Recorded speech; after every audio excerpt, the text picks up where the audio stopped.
Ladies and gentlemen, we had the big interview with Ian Hazzikostas yesterday. Now I've had finally some time to digest it. It's time to go through this. Let's go.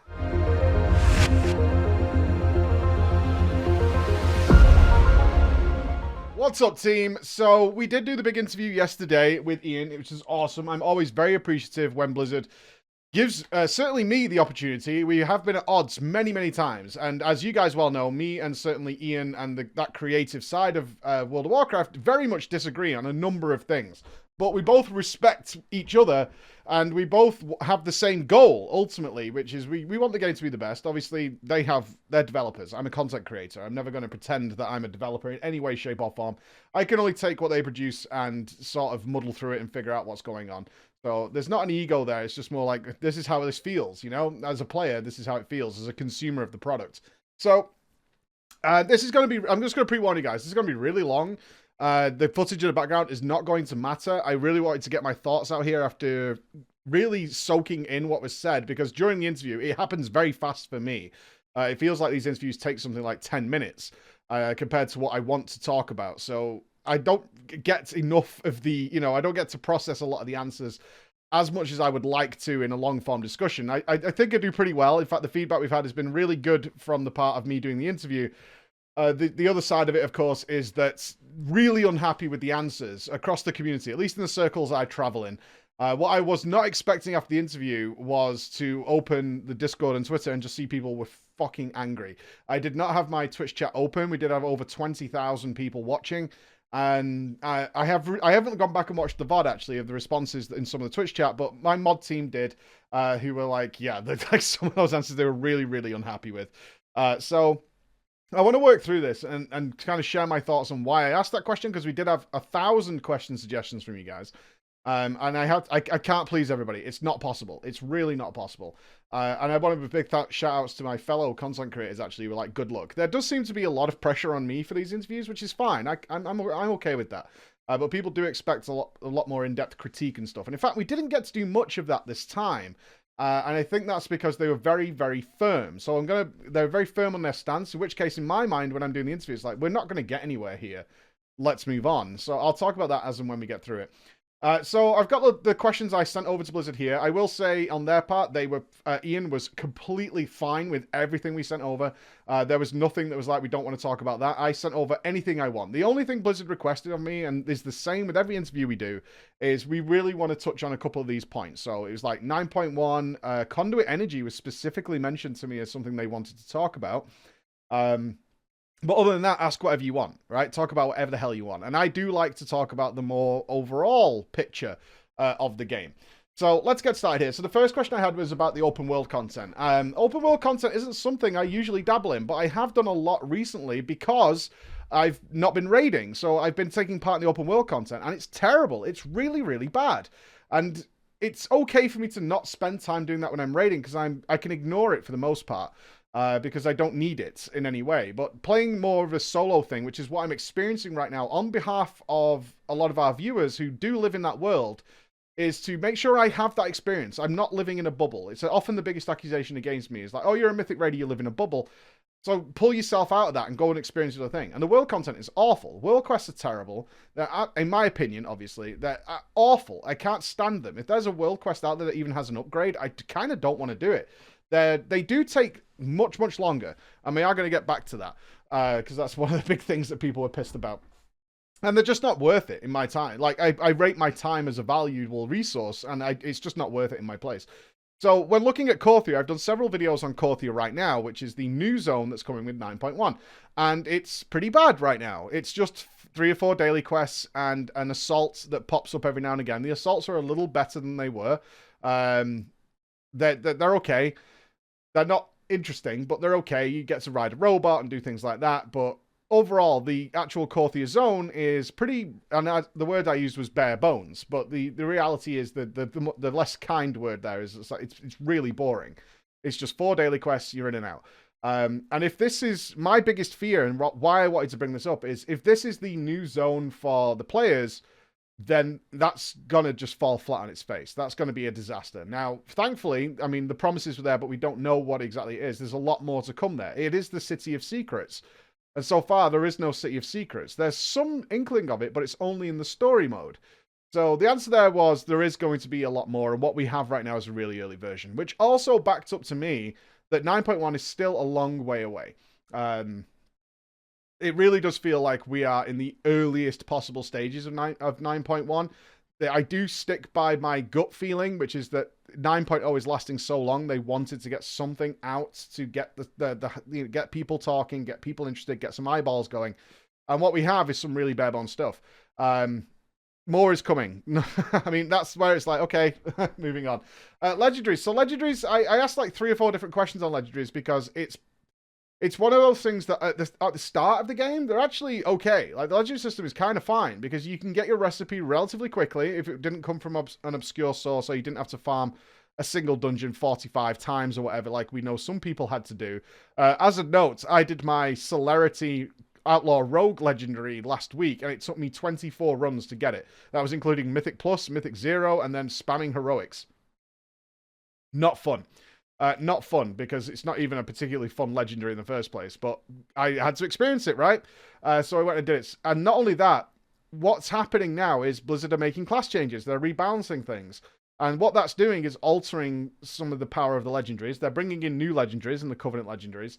And people are asking questions like, well, you've changed my stats, so can I swap my legendary stats? Because it is cool at the start of the game to put in your best stats and have a really optimized piece of armor. That's really cool. But if the prospect of farming Torghast to recreate the exact same legendary again is less and less fun. Now, so far, it looks like they haven't really got a solution to that, other than their goal is, the new Torghast is out, by the way, and I was really debating doing this video today or the Torghast one, but I'll do the Torghast one tomorrow, is that what they're doing is they've made these new floors that you can go into, and they've started the redesign on Torghast, which we've had a bit of a taste of today. I have played it. What they're saying is, look, you're going to be doing these higher floors of Torghast, which drop this new resource, which was called Mega Soul Ash or Soul Cinders. But at the same time, it still rewards everything from the lower floors that you're skipping over. So what will happen is, in Blizzard's eyes, is you will have a glut of Soul Ash, because you're getting the stuff to upgrade your current legendaries, right? So if you want the new ranks in 9.1, you will naturally just be acquiring a lot of the original Soul Ash in order to create more legendaries if you want to do that. And therefore, it shouldn't be a big deal. I kind of see where they're coming from, honestly. It shouldn't be a big deal. The only place it's going to be a big deal is the first week or so. If you haven't already prepared Soul Ash, which you can do now, in order to craft a new legendary if you want to do that. So they're kind of okay on this. I'm all right with it. And it does look like 2 legendaries is likely 9.2, 9.2, something like that. Who knows? We're getting tier sets in 9.2. We've had that double confirmed now. It was mentioned earlier on that they were thinking about it, maybe mid-tier, but we do know it is going to be 9.2 now. Let's move on to the Conduit Energy question. So I actually didn't even put a blurb next to this for Blizzard. It's just listed in my topics as like topic number 6, Conduit Energy. And the reason I didn't even put a description of what I wanted to talk about is because they asked me that they wanted to talk about it. So I was just going to let them go. I will say I made the mistake of, when talking to the team and all that about what we were going to ask and going through the questions, is that our thoughts on Conduit Energy, and if you would have asked me, I did this interview at 6 p.m. If you would have asked me at 5:59 p.m. on that day, I would have told you about Conduit Energy. Oh, they're going to announce that they're getting rid of it. Because it was like the topic they asked me to mention, and therefore they will probably have some announcement for it. Wrong, absolutely wrong, and was just utterly baffled by this one. But here's the thing with Conduit Energy, and I saw this on my Twitter. I had a lot of replies like, what is this Conduit Energy thing? Why are you guys so interested in it? And that is the crux of the problem with Conduit Energy. I imagine a lot of people listening to this haven't respect or done much with their character after it's hit level 60. You found out what your best conduits were, you put them in, what your best covenant was, what your best soulbind was, and went with that. And for the most part, that hasn't changed. Unless you're really min-maxing, like swapping when a potency conduit unlocked and things like that during the early weeks of the Shadowlands, you've likely stood with the same... even on my Hunter, which didn't really need to change at all, you've stayed with the same soulbind and the same conduits since day one. And all you've done is upgrade the item level to those conduits, and it automatically updates in the soulbind anyway, and looks really good. Ergo, Conduit Energy might as well not exist at all for you. It has done nothing whatsoever. It's just been something that has been ignored and left. And that was a lot of feedback I saw afterwards. Is like, I don't get it. However, if Conduit Energy does affect you, so you are somebody who likes to play your different specs, and you are somebody who likes them to be as good as they can be, and to utilize the conduits and the soulbinds that you have progressed, that you have unlocked. You want to do PvP, which requires different conduits to be at your utmost, and you like to have any competitive advantage you can get in something like PvP, and you care about this stuff. Conduit Energy is the worst thing ever, because it just stops you from doing that. And we're not talking about swapping on an encounter-by-encounter basis, which is what Blizzard looks at. It literally just arbitrarily hamstrings you from doing that, from enjoying your character in different ways. Your character that you've worked out and you progressed, this thing just sucks all the fun out of it. And we're not making it up when we're saying that people who just want to go on the PTR, where they've made class changes, right?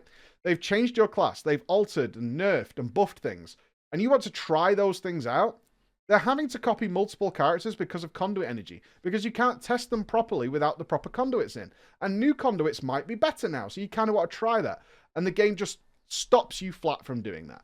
Now, this comes down to Blizzard's strange decision, and I say strange because it makes no sense, of having this kind of rule. We don't want you to be changing this stuff.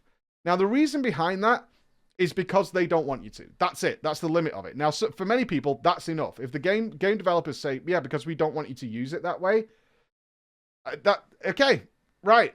It doesn't change the fact that for a lot of people, this is just so massively unfun and just restrictive for no seeming benefit to anybody. Because if you're somebody right now who's never respect or doesn't respec anyway, it doesn't affect you. But if you're a player, so it doesn't matter regardless, right? That doesn't mean you're in support of the system. The system doesn't exist as far as you're concerned.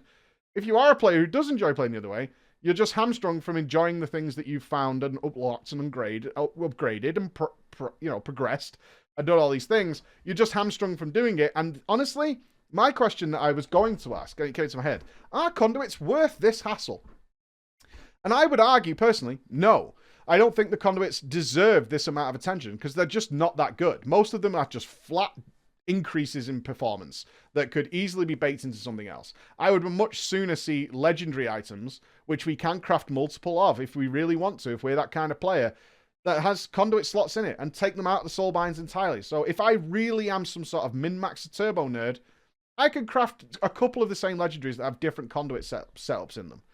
That would be better as far as I'm concerned. Something along those lines that allows us to modify these items if I put in the effort to do so. And not just have the game say, you don't have enough magical conduit energy or whatever this is. But as it turns out, Blizzard thinks the system is pretty okay. And that blows my mind. It blows my mind because either I feel like it just swings into two directions. It either doesn't exist at all, or it completely just annoys the hell out of you and screws with your gameplay. Swapping covenants also means you can't put conduits in. There's so many issues with this system that it does feel stubborn to me. It feels really stubborn to me that this is just really, really messing up a number of players for seemingly no benefit. They were talking about, oh, we don't want you to have to go back to the Forge to mess with them. There's no reason a tome can't be used. I've never known players... I mean, personally, I can only talk anecdotally. I have never known players who swap their talents and setups between boss encounters complain about it. In fact, most of them enjoy making that choice to maximize themselves for the upcoming fight so they can do the best they can do, right? That's how most of my friends deal with it. There will be different people out there, unquestionably, but the people who do respec on a fight-by-fight basis do it because they want to perform at their very best, because that's what they enjoy doing, and that's how they enjoy playing World of Warcraft. I was very disappointed in this answer. Torghast. So I did bring up Torghast. Yes, the new Torghast has kind of somewhat appeared on the PTR. It's very bare right now. I was very worried in talking about Torghast that it was going to be a speed run because they're adding the scoring system in, which will unlock new areas somewhat. So I could tell you, on the PTR right now, there's a streak system which rewards you with a buff if you continuously kill things. It's not perfect by any means at the moment. Like, rares take much longer to kill, so it kills your streak. Ultimately, this is going to be... There's a new talent system as well, similar to what we had in Visions. That's not in the game yet. But this buff that you get from streaking, from having streaks of stuff done, like popping pots gives you streak, solving some puzzles did give some streak, I think, but not enough, depending on how long it took you to do it. Will eventually give you like 20% bonus damage, similar to the buff you got in Visions, essentially. It's a very watered down version. We're going to do a whole video on the new Torghast because obviously there's a lot to discuss there. But is it the way I would personally prefer it to go? No. We're not seeing any big combinations yet it is, it is getting better. Let's put it that way. It is getting better. It's a little bit more interesting now, but there's a long way to go with it. Shards of Domination. I did want to bring up because it was actually the PvPers. I just want to address the PvPers here who get very angry that I don't ask PvP questions. And made suggestions like, can't you just talk to Zayu, talk to Venruki, talk to any, see, the list goes on. There's got to talk to Zico, and et cetera, and get their questions for these kinds of things. The problem is, I cannot have a dialogue on that. I just do not know enough about WoW PvP, and I would do you a disservice. I would really hope to see that a top PvPer gets a similar sort of interview, because Ian could lie to me, and I don't think he would. I'm not saying he's a liar, but he could give me an answer and I just would not be able to respond. And therefore it would just be a waste of time in terms of the kind of question. I'm not going to do a Q&A, which is like question, answer. Like some of this turned into that and I didn't enjoy that very much compared to our more thorough conversation. But if there was a response to it, I probably would, I would guess, but I wouldn't be doing the right service. But certainly I understand the PvP's concerns that if the raiders are getting new items with new gems and new procs, that could really dislodge Mythic Plus and PvP and be a case of, well, you kind of need to do this now because there's a new Shard of Domination gem that just gives you another 3% damage, which is kind of a big deal when you're bursting someone to death. So we kind of want to get that. And in Mythic Plus, that adds up really, really quickly across 5 players. So is it a requirement to raid now? Which seemingly it's undecided. As to exactly what's going to happen there. They're going to judge it on a case by case. Maybe it'll be raid only. Maybe they're more powerful in the raid, something like that. Maybe, and he kind of suggested that good players should take part in a variety of activities in order to gear them up. There are really, and he's right, there are really good trinkets that come from Mythic Plus. There are really good items that come from PvP, and the best players will go and do that if it means they're going to get that gear. But it's certainly a cause of frustration for a lot of players who just want to PvP, who just want a Mythic Plus, and there's procs and things that they just can't get that are on slots they can't replace. So we'll see on that. We moved on to the loftier topics then. I actually labeled this for Blizzard the loftier topics. Yeah, he had fair play to Ian. He had some really concise answers to this, although we definitely disagreed. Definitely disagreed. So we wanted to ask about the Covenant system. I was not going to mention the ripcord or anything, but what we know, and this has been another source of confusion, is like, is everybody getting the Covenant data from Raider.io? Absolutely not. There are PvP trackers, which are tracking everybody who's doing Arena, and we also have the overall picture of the entire player base, because the Armory is a thing. Like it or not, the Armory is a thing, and it doesn't matter if you do Mythic Plus or anything. Your Armory exists. So we do have data for every level 60 in World of Warcraft, and the statistics are astronomical in favor of people just choosing the best performing Covenant. There are definitely, it's not 100%. I'm not speaking for everybody. Of course, it's not 100%. It's 98%. It's 99%. Some of them look a bit skewed, like a Shaman, which I saw on Twitter definitely confused some people. It's like, well, Shamans aren't like that. There's like 60% who are Necrolord and like 25% who are Venthyr. There's much more leeway there. No. It's a case of Enhancement wants Venthyr, so they're like 99% Venthyr, and Necro and Necrolords are Elemental and Resto. So it looks like there's a class split there. That's only because the Covenant abilities are so out of whack that different specs want different ones, because they don't play nicely with the other ones. Which is a big source of frustration for Shamans, because some of them like playing Enhancement and Elemental, and they have this issue that they're dealing with, and it doesn't feel nice. The impression I got from this answer was that it's just staying because it's staying, and it'll go away in the next expansion. All right, I mean, we lost that battle. As far as I'm concerned, the people who agree with me on this, we lost that battle a long time ago, which is why it wasn't an I told you so or something like that. My question actually was to Ian, is like, how is this looking going forward? Are you going to try this again? After now you know how people chose, unquestionably how people chose. I know some people are going, well, maybe Druids chose with the theme. Yeah, maybe, but the evidence for the classes that don't have a set theme is also identical. So it's really nothing to do with that. People just was like, what's the best one for the most part, except for, a very, very tiny percentage who chose whatever. Or got lucky because they were a druid and they were going to go Night Fae, but that doesn't count for a lot of the other specs. Interesting that he said if they would do it again, they would do it the same way. I mean, my take on this is I've expressed my anger about the Covenant system in a lot of ways. I feel it was so massively restrictive creatively because they had to create some sort of parity, right, across the abilities. And that by default limits what you can do with those spells. And I think about what we could have had, right? We wanted RPG elements. I love RPGs. Absolutely love RPGs. I would have adored more RPG choices. This was not the way to go about it, in my opinion. I think the player base has responded in kind that nope, this was not the way to go about it at all. We could have had so much great quality RPG content that came from the Soulbinds and how they interact with each other. If we could have mixed and matched, if we would have had to take Theatar into the Night Fae because we were dealing with Night Fae stuff and we chose Theatar as our primary Soulbound, and how he dealt with Dreamweaver or Karain, and they had history because these guys have been around for a really long time, right? How did Pelagos deal with all the stuff of traveling to the new covenants and having to be in that environment after the history Pelagos has had? The same with Claire. I would have loved to explore those as we were doing other RPGs. Usually when you get some sort of follower, there's an entire thing that you do with those. And in fact, the amount of crossover you could have had with being able to utilize Soulbinds and follow quest lines, a whole scope of RPG content that would have been really, really good. I don't even care about the rewards. I would have been interested to see stories written about these guys. Forge like Mechanicos dealing with Princess, right? Princess Emily. And have they had some history? Because they've been around for a long time. They've likely to have bumped into each other for some occasions. Or maybe not. Or maybe heard about each other. Or maybe there was some events, some drama, some sort of conflict that happened at some point and that could have been explored story-wise.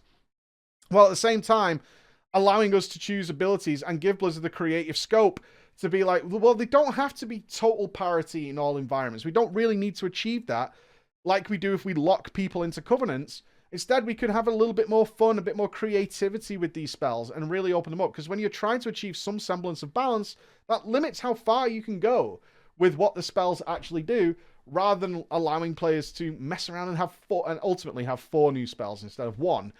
Which is what we ultimately ended up with. So was really surprised with that, but the impression I got was definitely next expansion they're going to do away with that kind of system.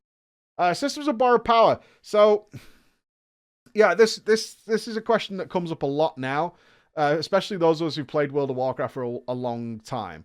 And it also has this interesting not get out of jail free card, but not very strong counter argument in the idea of tier sets. Because yes, borrowed power has existed since the beginning of the game. Tier sets are borrowed power, 100%. They're also an incredibly minor part of your actual character's design and foundation and the whole package of your character. And they were up until Legion. They're a part of it, an exciting part of it, something to look forward to. Usually not that amazing. Sometimes they're incredible. Sometimes they're okay. But we also come into the game understanding that they're temporary and they're going to get something new and interesting to replace it. So we got variations as we went on, but they weren't the foundation of the character. There is no character that is designed around a tier set, and that never was. That's not what the situation is now. So to have this sort of general nebulous things like there's always been borrowed power, not to the same degree, right? I mean, let's use common sense here for 2 seconds. Absolutely not to the same degree, where nearly all of our character growth at all is on borrowed power systems at this point, right? Your character, your foundation character does not change that much anymore, at least for the last 3 expansions, from expansion to expansion. All the character growth is from temporary stuff. It's like it's all tier sets, and there's not much else, right? So it's legendaries, it's conduits, it's soulbinds, it's all these extra elements, it's your covenant abilities, it's the covenant overall ability. It's going to be now tier sets on top of that going forward. Our entire character has a very small core with all this extra stuff, where it used to be a very large core, and then we get some fluff around it, which would be your tier sets and trinkets, because technically armor is borrowed power, right? I mean, if you really want to go down that road. But I'm pretty sure most people with common sense understand that tier sets have always existed and been borrowed power, but that's not where we are right now. We're right on the other end of the pendulum, where most of our character progression is tied behind borrowed power. And now this system, this sort of idea has been rolling for 3 expansions, is we're just recycling the same things over and over again. They take them out, and then they can just put them back in some new and interesting form. So what was artifact skills or Legion legendaries now comes back as conduits, and it now comes back as Shadowlands legendaries, but a slightly different variation on it. A lot of the Shadowlands legendaries are just former tier set bonuses. That's what they are in a lot of cases. So it's getting rather thin because we don't really feel like much character progression. If you were to say in the Shadowlands, what's the real new feature of your character? It's just your Covenant spells, really. Those two things. That's really all you've got. Everything else we've had before, if you've played this game for a long time. Pretty much every single thing you have had at some point in the past and are now just kind of getting it back. And it's creating a glut of them. And we were thinking, like, what's next expansion? One thing about this question. What are we going to get next expansion? Are we just going to see the Ring of Convoke the Spirits, right? The Ring of Condemn? Is it going to be something like that? Because obviously we expect that at the end of the Shadowlands, these spells and abilities that we've got right now are going away. But some people are really going to like them. There are arguably a ton of players who really like their Covenant ability and are going to be sad when it goes away. But it's likely to come back in some borrowed power form, given the current status of things. I'm really interested to see what Blizzard's going to do with that. And it was nice to see that they are going to try and allow a little bit of permanent growth. The other side of the coin, like the tier sets borrowed power, the other side of the pendulum is, of course, we can't just keep adding stuff. That doesn't mean you can't add anything at all, right? Everything here is negotiable in some form or another, at least in my mind. There doesn't need to be, certainly in a video game and fantasy game, hard and fast rules. That's where you really fall down. Where there's just these, like, it has to fit into this box. No, it doesn't. It never has had to fit in a box. It doesn't need to. We're in a fantasy world. I can go into Karazhan and I can fight off ghost horses and space aliens. There's no reason to hard and fast set these things, as far as I'm concerned. It's just restrictive, unnecessarily. So I'm really hoping that they come up with something cool here to allow some sort of permanent character growth, because I genuinely feel, personally, my characters haven't really grown since Legion. They've had some growth, but then it's been taken away. So it's kind of these peaks and troughs that just keep going away, and in some cases it's gotten worse, right? So BFA, you'd say Legion was right up here with all the stuff we had when we had the artifact powers, we had the Mage Tower stuff, extra artifact powers, we had good armor, we had legendaries, we had all this stuff and tier set bonuses. And then BFA just killed that all, and we all felt horrible. And then it kind of came back a little bit, where they put some of it into the talents, but you previously had both those abilities, so you kind of only got half back. Some of the talents didn't actually make sense anymore, because that spell was only good if you had that talent. So although they put it in the talent tree, it didn't really work, etc., etc., etc. So are we can't keep going around in that circle, because players are going to be like, it's just same shit all the time. And that's generally the same feedback I'm seeing all the time, is the same feedback. So relaxing that and allowing some permanent talent growth or permanent character growth, I think is a really good move. After 4 expansions, surely it's time for 1 extra talent row, right? We're not going to rock the boat too hard with that. It's to give some freedom with it, and just to give some sort of simplicity as well. Because, I mean, I see all the time, it's like people just can't be bothered with all these systems. It's too much effort. It really is. Like, the prospect of going into it is just too much effort. We talked about this. This was a controversial one, and I've had a lot of feedback, and I do want to say thank you on this. It was talking about the gear inflation, or power inflation that comes from gear in the Shadowlands. Now, I fully agree. This needs more quantitative research, which we're working on right now, because what there is a difference between simmed and in-game reality, which is always the case. I've quoted that forever. The Sims are fantastic. They're absolutely fantastic. But accurate, no. Accurate, no. Close to, as good as we can possibly get. And those guys work incredibly hard on it, and we're always appreciative. We all use them, let's be honest. So I'm not shitting on Sims at all. But it's very easy to see, even in like the 99th and 100th percentile, that the difference between like a 213 character and a 226 character is like 50% difference in how it's being done. Now, there is a number of reasons for that, because, of course, what we don't take into account is level up conduits. Do we have somebody who's fully gemmed in those categories and things like that? Although we are seeing the exact same results at the bottom end, where it's nearly a straight doubling in damage in a very short window. But more research needs to be done on that. I've seen so much feedback from you guys who are like, yep, we see it, it's right here. And other people saying, well, my sim shows it's about 20% and stuff like that. So we'll look into that a bit more before I give comment on that. It's certainly something we can just feel. It's certainly something we can just feel. The other one I had is about the character alt experience. Now, the more skip and the Covenant, the campaign skip, I do see where Ian's coming from with this.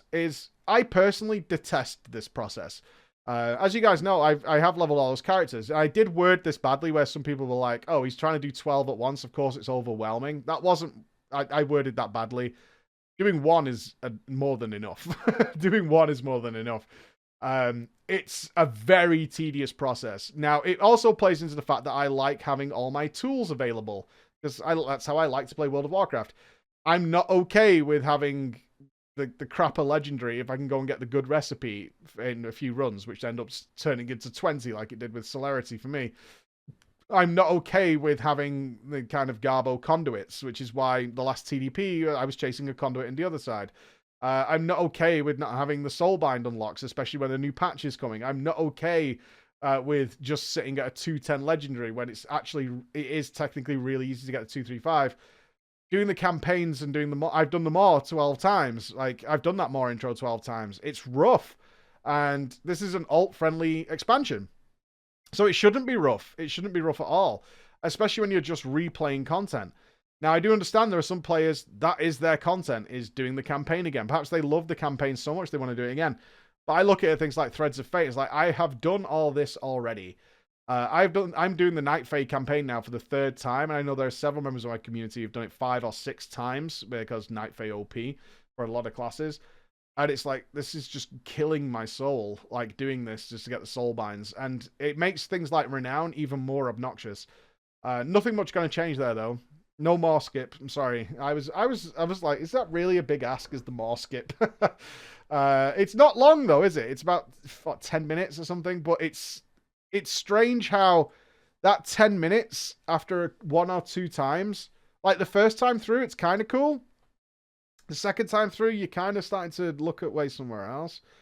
And then the 3rd time, you don't want to do it. That was more my point with the alt system, is I'm actually put off playing those characters because of the checkboxes. That's how I feel. So it was an interview that I get to do. So that's why I was asking that question, because I don't find any of this fun. That was ultimately, and I don't think I'm the only one. I do not find doing the campaign, that is certainly one I've already done. Doing a different Covenant campaign once, fine. Totally fine with that. But doing the same campaign again, recollecting conduits, it goes back to that conduits, are they really worth it? They're just not that interesting in the first place, but they are noticeable power gains. I think some people get confused by this. Is like, if they're not interesting, why bother? Because they make a kind of important impact. They're not an interesting impact, but they are an impact. Like, it doesn't have to be interesting to be powerful at all.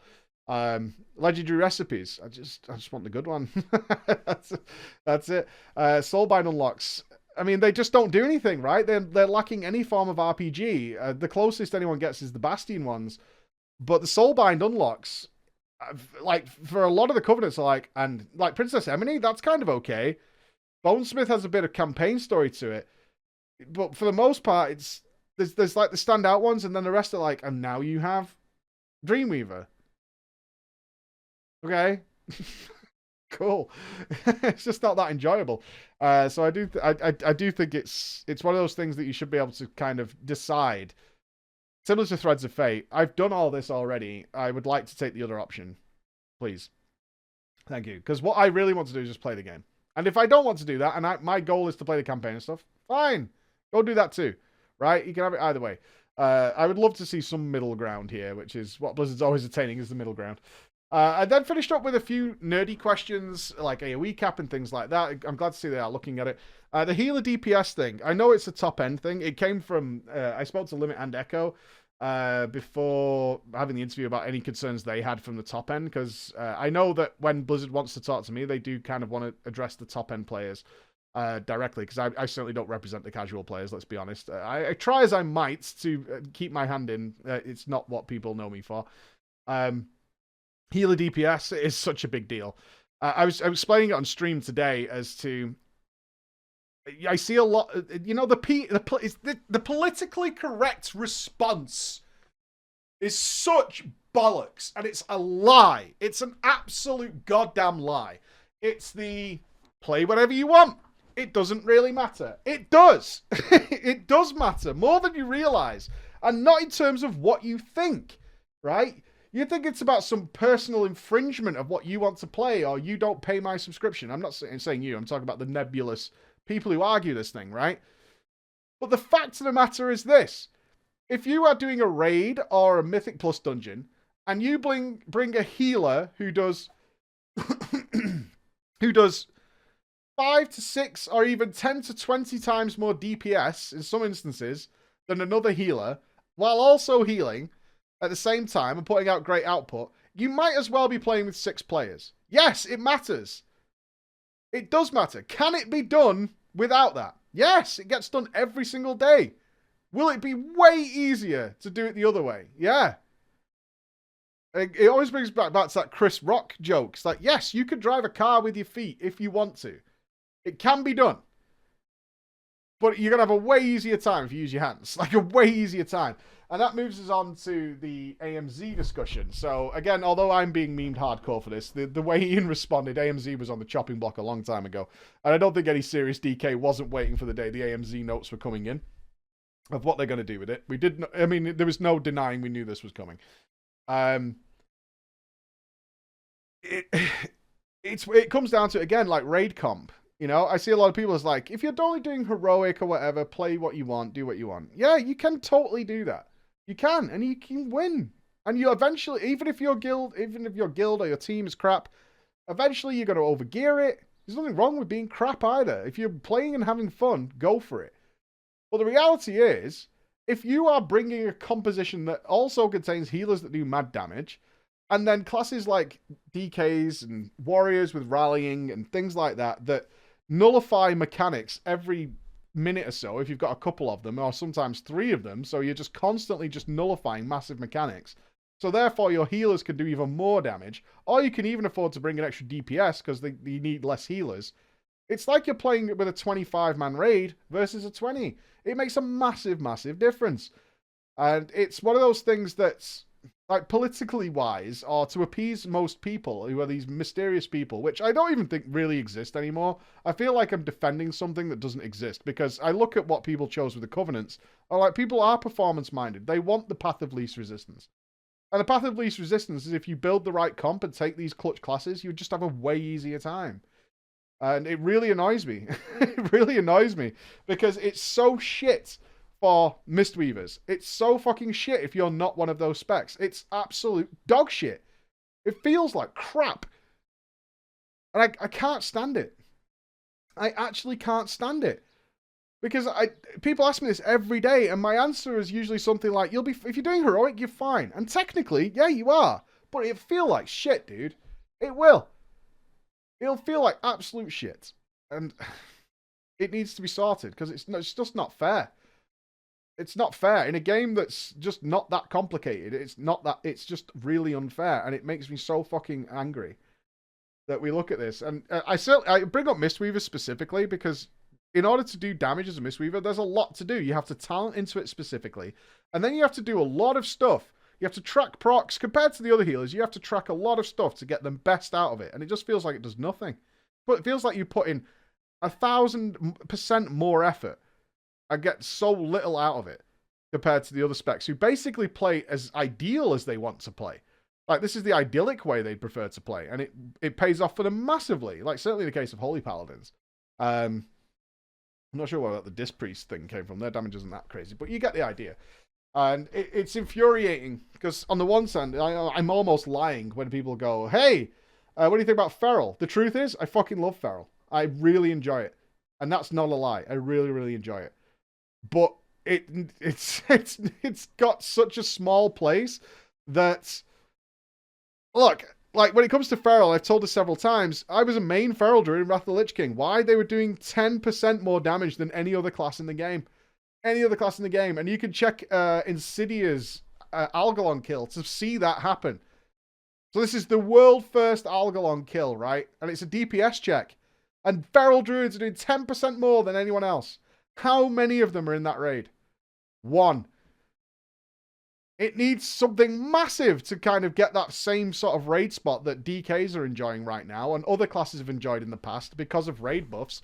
It needs something fucking huge. Now, whether or not it's a complete reevaluation of how ranged and melee are looked on in raiding, which is trying to change community perception in World of Warcraft, is like pulling teeth. You have one chance of it at the start of an expansion. I imagine with raid composition, it's even harder than that.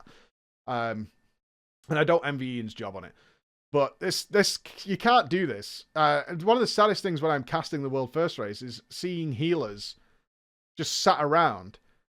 And always the response is, we just don't do enough damage, and this fight needs more damage. Nothing to do with their ability to heal. It's nothing to do with how good the healing is on that class. They just don't do any damage. And this fight needs damage. And you know why? Because the fight is way easier if we just kill it faster. Way easier. And that will be true for months and months. Can we do it with the other spec? Yes. Yeah, we can. But we're definitely going to win easier by doing it this way. And that's, you know, picking the path of least resistance is a game of thing. I went on quite have a rant there, but it really does piss me off. Because I try and downplay this. Because the truth is, yes, you can do everything with pretty much most comps, right? Within reason. With most compositions, you can do absolutely everything. And I think it's almost pedantic, honestly, when people ask people in the know about stuff like this. It's like, hey, do you think I can get away with a feral druid? Do you think I can get away with this? Can you? Yeah, you can. It's going to be fucking rough, though. It's going to be really rough. Why? You just don't bring anything. And in a world where some classes do bring something and some don't, the classes that bring something win. And it's that simple. It's really that simple. There's always special cases. There's always something. But the fact of the matter is, if we bring him, we also get this. If we bring you, we don't. And it needs to be addressed. It needs to be addressed. I don't know the solution right now. I really don't know the solution to stuff like this. I think raid-wide cooldowns in general are kind of a problem. But group-wide cooldowns are also a problem because we just go back to the Sunwell problem with bringing 5 shamans because group-wide buffs are so strong. So what is exactly the solution? I really don't know, but there has to be something out there because this is just going to go on forever and ever. And when it gets really out of whack like it is right now with healer DPS, that's when it becomes a massive problem because people are just quitting because I just don't want to play. You know, the conversations I have is like, I'm just not playing Holy Paladin. I don't enjoy it. It's not happening. And then something else takes over. I'm not playing Dis. It was just Disc in Wrath of the Lich King because Dis shields were so potent. And they still are to this day, but they were absurd back then. It's like, if you didn't play Disc, you might as well not exist. And it just wasn't fun for a lot of people. So I do get kind of passionate about the nerd questions because it filters down. Trickle down is a very real thing in World of Warcraft. And we see that through every single thing after the MDI, we see what happens with the meta in the Pug world, even at +2s and 3s. Is people really fucking care about what's going to give them the path of least resistance to hit their goals. And pretending it doesn't is just not fair to the people listening. Pretending it doesn't is just a fallacy because it does exist and players do respond to that, right? And this is why we see endless threads of people saying, well, people won't bring me because there's a Holy Paladin in the group. We might as well have brought 1.5 players by bringing that person. So I think it's a fair question, although people, you know, some people will be like, who cares? Talk about character customization. No, I'm not your guy for that. There you go. That's my roundup. I'm very disappointed in a lot of stuff here. I love talking with Ian, and I wish we could meet a middle ground in ideas, but we don't seem to hit it. Like the World Quest thing. It's like, well, we didn't like that World Quest were a lot of travel time and then not a lot of action. But what we've got is a lot of travel time and a lot of gameplay that's not that interesting because you can't just make a fill the bar quest take twice as long and call it good, which is what's happened in a lot of cases there. There are some novelty ones, but they're also quite tedious. I think about turning into like the large feral druid in Ardenweald and just killing bugs. It's not fun. It just takes for ages. All bombing runs that take too long when you're going round in circles and circles. Certainly if there's somebody else doing the quest. We've just seemed to have added more time and not solved any time. And flying is going to be better, but not ideal, because we still have to pass through Oribos to even get to the other zones anyway. So, very confused on that one. Anyway, there you go. There's my roundup. I hope it wasn't too passionate, but